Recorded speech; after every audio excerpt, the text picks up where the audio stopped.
Hello hello, स्वागत है gate alive 9 के धमाकेदार दुनिया में, जहां हर कहानी है मजेदार, थोड़ी जादुई और पूरी दिलचस्प।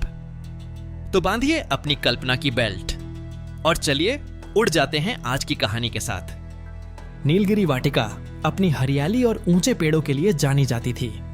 यहाँ के पशु पक्षी मिलजुल कर रहते थे, लेकिन पिछले एक हफ्ते से यहाँ का माहौल किसी डरावनी फिल्म जैसा हो गया था।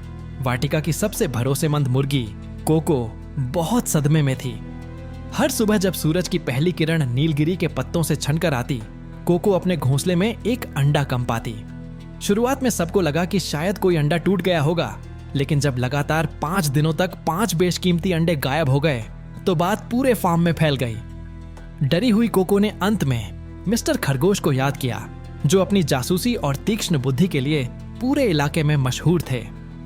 मिस्टर खरगोश अपनी पुरानी चेक वाली जासूसी टोपी पहनकर और कोट के बटन बंद करते हुए नीलगिरी वाटिका पहुंचे। उनके हाथ में एक पीतल का आवर्धक लेंस ग्लास था और आंखों में एक खास तरह की चमक।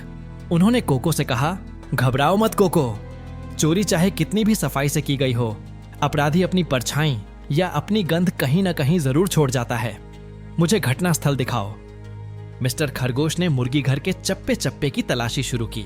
उन्होंने फर्श पर पड़ी घास को हटाया और दीवारों के कोनों को बारीकी से देखा।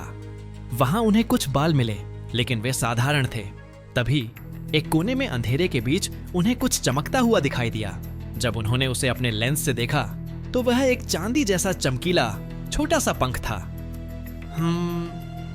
रोचक है, मिस्टर खरगोश अपनी लंबी मूंछों को सहलाते हुए बुदबुदाए। कोको ने हैरानी से पूछा, क्या यह किसी शिकारी बाज का पंख है? मिस्टर खरगोश ने सिर हिलाया। नहीं, बाज अंडे नहीं चुराते, वे शिकार करते हैं, और यह पंख बहुत छोटा और रेशमी है। जांच आगे बढ़ी तो मिस्टर खरगोश को खिड़की के पास गीली मिट्टी पर कुछ निशान मिले। वे निशान पंजों के थे, लेकिन सामान्य से बहुत पतले और लंबे। ऐसा लग रहा था जैसे कोई रेंगते हुए नहीं, बल्कि बहुत हल्के कदमों से कूदते हुए आया था। मिस्टर खरगोश समझ गए कि चोर कोई बाहरी जानवर नहीं, बल्कि वाटिका का ही कोई सदस्य है, जिसे चमकती हुई चीजों से बेहद लगाव है। मिस्टर खरगोश जानते थे कि चोर रात के सन्नाटे में ही बाहर निकलता है। उन्होंने अपनी योजना बनाई। उन्होंने कोको से कहा कि वह एक रात के लिए दूसरे कमरे में सोए।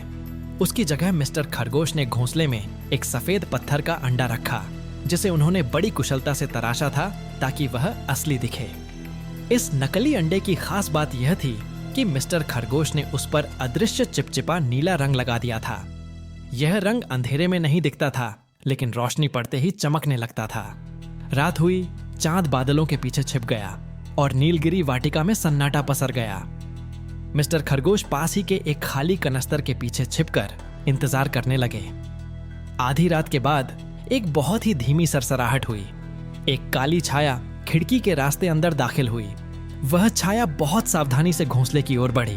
उसने अपनी चोंच और पंजों के इस्तेमाल से उस नीले अंडे को उठाया। मिस्टर खरगोश ने अपनी टॉर्च चालू करने ही वाले थे कि चोर बिजली की फुर्ती से खिड़की से बाहर कूद गया। अंधेरे के कारण चेहरा तो नहीं दिखा, लेकिन चोर अब मिस्टर खरगोश के जाल में फंस चुका था।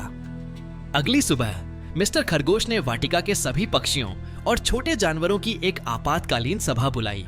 सब हैरान थे कि जासूस साहब इतनी जल्दी अपराधी को कैसे पकड़ेंगे।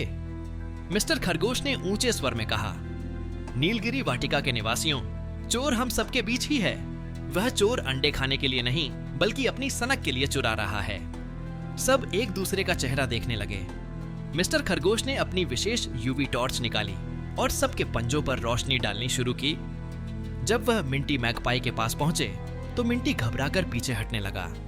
जैसे ही टॉर्च की रोशनी मिंटी के पंजों पर पड़ी, वे तेज नीले रंग में चमकने लगे। पूरी सभा में सन्नाटा छा गया। मिंटी ने रोते हुए अपना सिर झुका लिया। उसने कबूल किया, मुझे माफ कर दीजिए। मुझे गोल और चमकती हुई चीजें इकट्ठा करने की बीमारी है। मैंने कोको के अंडे उसे चोट पहुंचाने के लिए नहीं, बल्कि अपने घोंसले को सजाने के लिए चुराए थे। मिस्टर खरगोश ने मिंटी के घोंसले की तलाशी दिलवाई, जहां नीलगिरी के ऊंचे पेड़ पर कोको के 5 अंडे सुरक्षित घास के बीच रखे मिले। कोको को उसके अंडे वापस मिल गए। मिस्टर खरगोश ने फैसला सुनाया कि मिंटी को अगले 2 महीनों तक वाटिका के सभी घोंसलों की सुरक्षा की जिम्मेदारी उठानी होगी। नीलगिरी वाटिका में एक बार फिर शांति और भरोसा लौट आया और मिस्टर खरगोश अपने अगले केस की तलाश में निकल पड़े।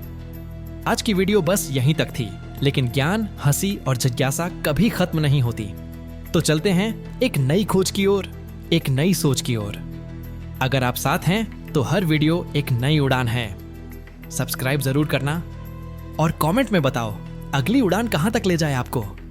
कंटेंट नहीं, कनेक्शन बनाते हैं।